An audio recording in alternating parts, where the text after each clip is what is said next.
Good afternoon, everyone. President Trump's powerful efforts to secure our homeland are working.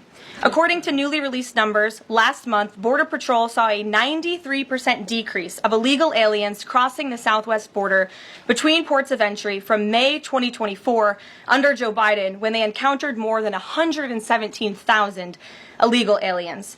And this particular statistic is absolutely astounding. In the month of May, under the Trump administration, 0 illegal aliens were released into our country by Border Patrol. Let me say that again. Not a single illegal alien was released into the interior of the United States of America last month under this administration.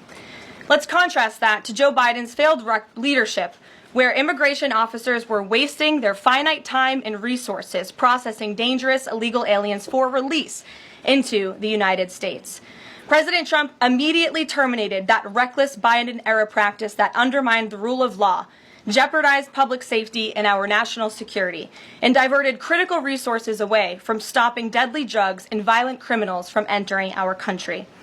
That's the reason why not a single illegal alien was released into the interior of the United States in the month of May.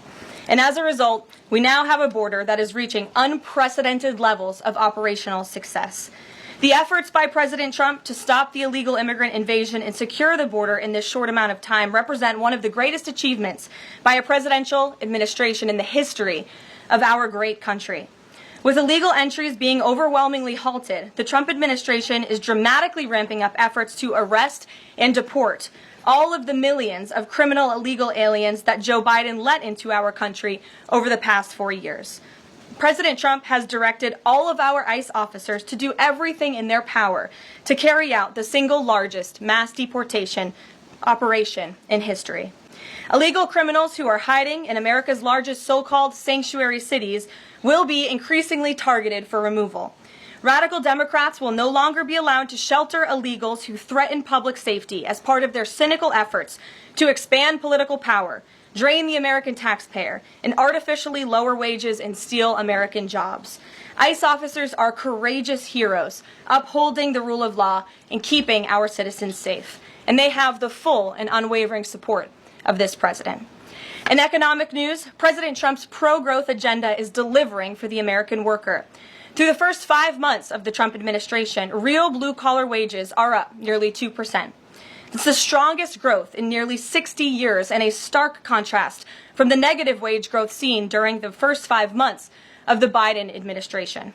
America is quickly returning to the successful formula of the first Trump administration: low inflation and rising wages. Once the big, beautiful bill is passed, this positive trend will only accelerate.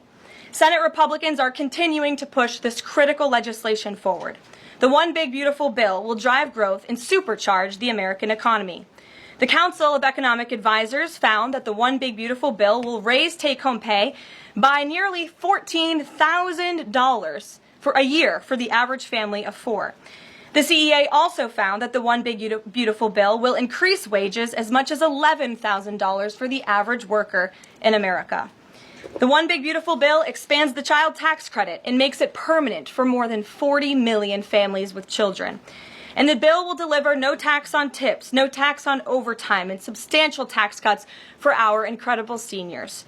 Simply put, the One Big Beautiful Bill is a massive win for middle-class Americans. When nearly 80 million Americans sent President Trump back to this White House, they were doing so expecting these popular policies to be enacted. Republicans in Congress have a mandate to deliver, and President Trump demands they send this historic bill to his desk for signature by Independence Day, July 4th. The American people are fully behind President Trump. According to brand new polling from Insider Advantage, a clear 54% majority of Americans approve of the job President Trump is doing. That's because this president is keeping his promises and taking action every day to improve their lives. And passing this bill will help fulfill a number of President Trump's core campaign promises. Now, regarding the ongoing situation in Iran, I know there has been a lot of speculation amongst all of you in the media regarding the president's decision-making and whether or not the United States will be directly involved. In light of that news, I have a message directly from the president, and I quote, "Based on the fact that there's a substantial chance of negotiations that may or may not take place with Iran in the near future. I will make my decision whether or not to go within the next 2 weeks. That's a quote directly from the president for all of you today.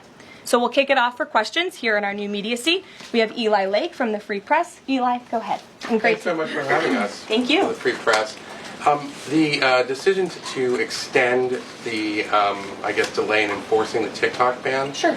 Can you talk about how the White House understands its constitutional authority in light of the Supreme Court's decision in January that said that the president had to enforce the ban? Sure. Well, as all of you know, because the president put it out on his Truth Social today, he did sign an executive order to extend the TikTok ban for 90 days. So in the effort to make a deal. And the White House counsel and the Department of Justice have reviewed this executive order, and I can get it for you. I think it's on our website by now. If it's not, my team will now put it up immediately. And you can read the language in that executive order. And the White House counsel's office and the Department of Justice strongly believe in the legal rationale for this executive order. They wouldn't have the president's pen hit it if they didn't.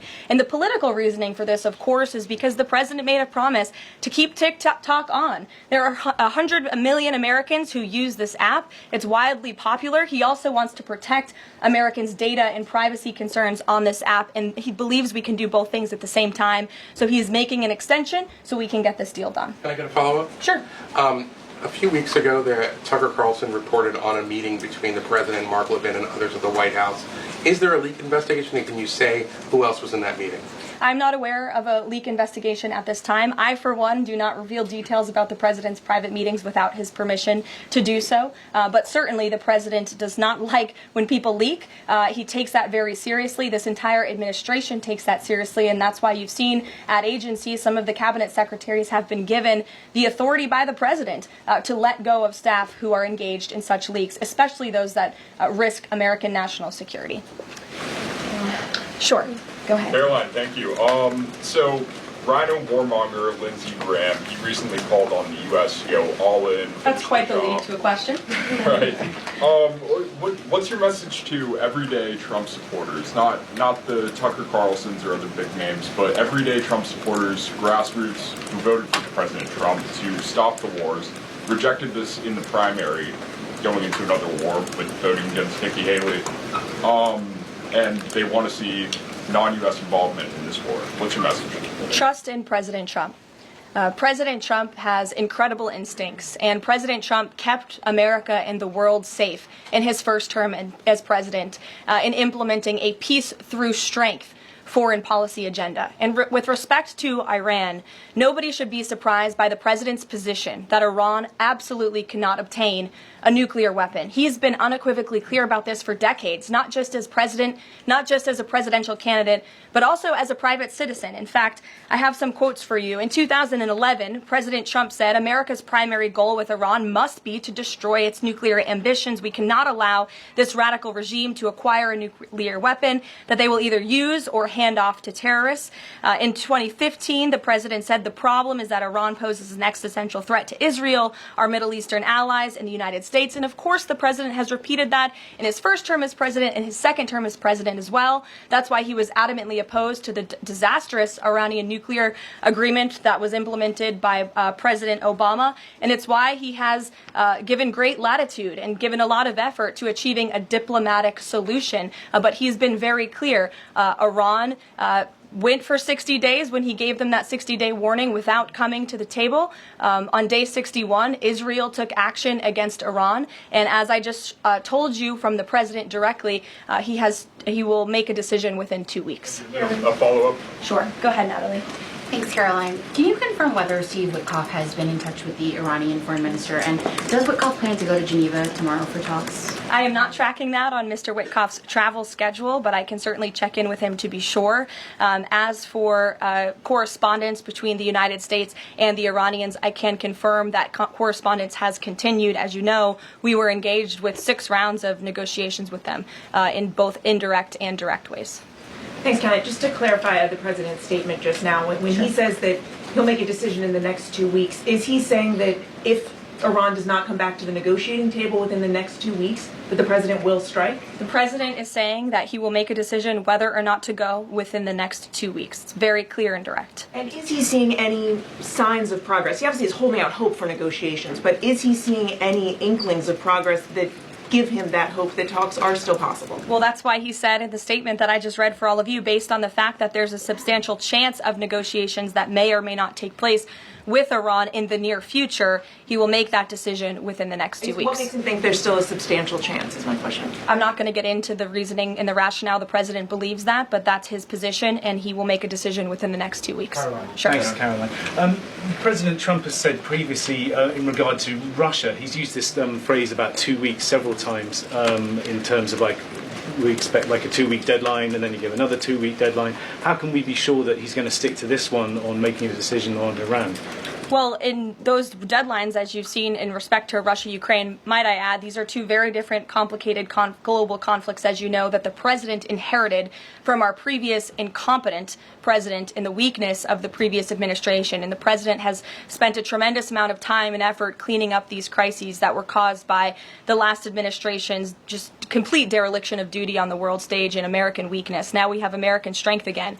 With respect to Russia and Ukraine, because of that American strength and the president's leadership, we have seen these two sides engage in direct negotiations. And the last time the president said 2 weeks, you saw Russia and Ukraine have direct negotiations for the first time in years. And so the president is always interested in a diplomatic solution to the problems and the global conflicts in this world. Again, he is a peacemaker in chief. He is the peace through strength president. And so if there's a chance for diplomacy, the president's always going to grab it. But he's not afraid to use strength as well, I will add. Francesca. Thanks, Caroline. What exactly would a deal with Iran need to entail? No enrichment of a uranium, and it would absolutely not. Iran is not absolutely not able to achieve a nuclear weapon. The president has been very clear about that. And by the way, the deal that Special Envoy Witkoff proposed to the Iranians was both realistic and acceptable within its terms, and that's why the president is sent that deal to them. To follow up on what you told Natalie, are the talks that the United States is currently having with Iran direct, or are those through intermediaries? And if so, which countries are acting as the intermediary right now? Out of respect for the ongoing discussions and negotiations, I am not going to get into the details of them. We've provided you confirmation for now. Go ahead. Sure, and then behind you too. Thanks. Sorry. On the topic of negotiations and talks, does the president have any hopes or specific expectations for the talks tomorrow between European foreign secretaries and their Iranian counterpart? Well, certainly the entire world is on the president's side when it comes to the fact that Iran cannot obtain a nuclear weapon. This is something that pretty much all of humanity, except for the Iranian terrorist regime themselves, agree upon. And so the president expects that Europe will deliver that message directly to the Iranians. Why does President Trump believe that this 90-day extension on TikTok will provide more runway perhaps than the previous extensions that haven't led to a divestment deal? Because it's more time to make a good deal. Simple question. Dasha?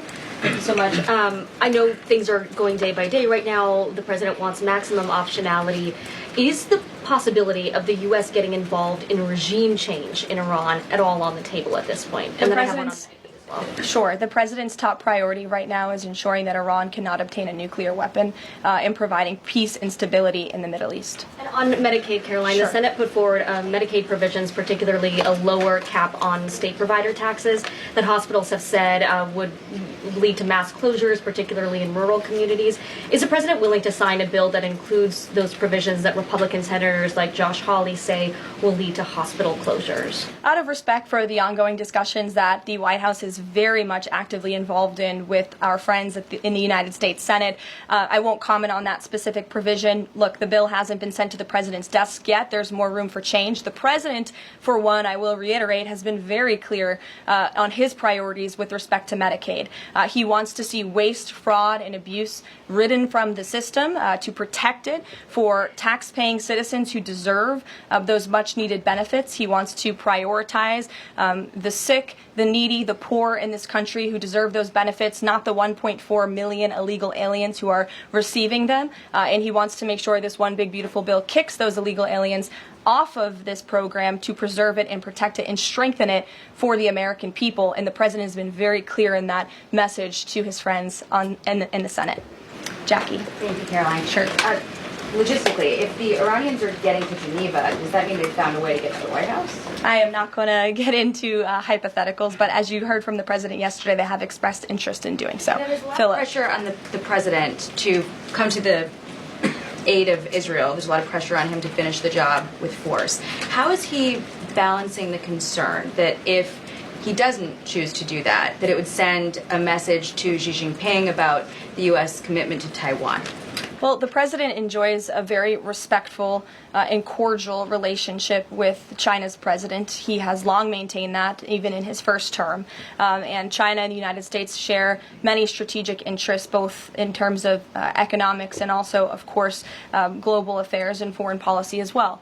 However, when it comes to balancing these different viewpoints, the president is balancing a lot of viewpoints, and he is listening not just to other world leaders, but to his advisors and to people here in the country and the American people too. And I think that's what makes this president such a great leader, is his ability to listen and make a good decision on behalf of the American public based on his instincts and his experience. Don't forget, this is a president who was here before, and the world was a much more peaceful and stable place when he left office than when he came back in after the past 4 years of complete incompetence by the previous president. Philip, go ahead. Thank you, Caroline.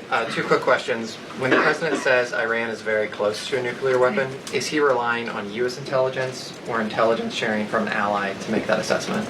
It is a fact, and the United States government maintains this fact, that Iran has never been closer to obtaining a nuclear weapon. And then if the U.S. were to take some type of military action, would the president go to Congress to seek war authority? I'm not going to engage in hypotheticals. I gave you the statement from the president. He'll make a decision within 2 weeks. Thank you, Caroline. Sure. Go ahead. Thanks, Caroline. Mary and then Elizabeth. Two questions, one on Iran and then the second on something Jasmine Crockett said this morning. So given that we know the Iranian government did order an operative to assassinate the president, is there concern that Iran might respond with non-traditional military ways to some kind of strike on Iran, such as another assassination attempt? And has the Department of Justice looked into this last attempt on the president's life? I believe Secret Service and the FBI have looked into the 2 assassination attempts that took place against the president, both of which were sad days in our nation's history. So I would defer you to the Department of Justice on where those investigations stand. But as for your question regarding Iranian retaliation, I'm not going to engage in hypotheticals again, but I can assure the American public and the world that this administration is prepared and ready to defend American interests and assets, not just in the region, but here on our homeland as well. Thank you. And then really quick on Jasmine Crockett, she said, I believe, that Trump supporters are mentally ill before calling for bipartisan support against the president. Can you respond to that, especially considering she's a rising star in the Democrat Party right now? She is a rising star. It's quite something to behold, actually. I hope that she continues to be a rising star for the Republican Party, at least. I think it's incredibly derogatory to accuse nearly 80 million Americans of mental illness. The last time I checked, Jasmine Crockett couldn't dream of winning such a majority of the public as President Trump did. And the America First movement, which President Trump has built, is filled of hardworking patriots, the forgotten men and women, business owners, law enforcement officers, nurses and teachers, and middle America, as we all know, from where you all grew up, outside of this beltway. That's who makes up this president's movement. And Jasmine Crockett should go to a Trump rally sometime and she can see it for herself. Jennifer. One on North Korea and one on China. Sure. On North Korea, they launched some rockets into the ocean today. What does the White House make of that? Do you read any meaning into that timing of that launch? And then on China, do you have any reaction to Xi Jinping's offer of intervening in Iran diplomatically? And are you seeing any signs that China would get involved militarily to support Iran? I don't believe we're seeing any signs of that at this moment in time. As for Xi Jinping's offer, I will leave it to the president to respond to that himself. As for your question about North Korea, we are monitoring the situation. The Trump administration is in close contact with our new South Korean counterparts as we work together to deter our adversaries and preserve a free and open Indo-Pacific.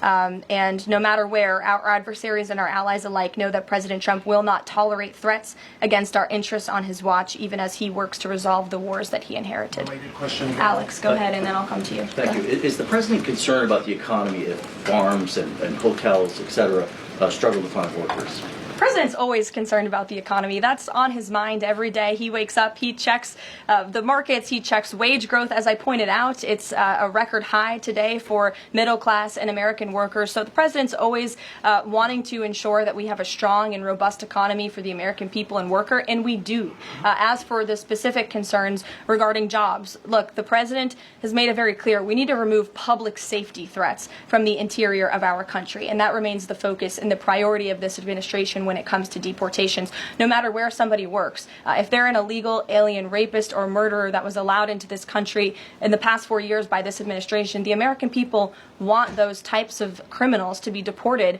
from our country, and that's what the president is backing ICE to do. Thanks. There was an apparent skirmish between the Chinese and the Philippines in the South China Sea. Just curious if you had any reaction to that, and if the steps you're taking towards the Middle East right now are reducing your capacity to deal with that situation. I believe that happened as I was preparing and coming out here, so we'll get you a response to that. Certainly we have one, and our teams are always monitoring situations all around the globe. Okay, and then one more just on Iran. Just over the past 24 hours, we've seen some Israeli strikes on Natanz, Isfahan, and Kondab nuclear facilities. Is there any assessment just of how effective or what the result of those strikes will be?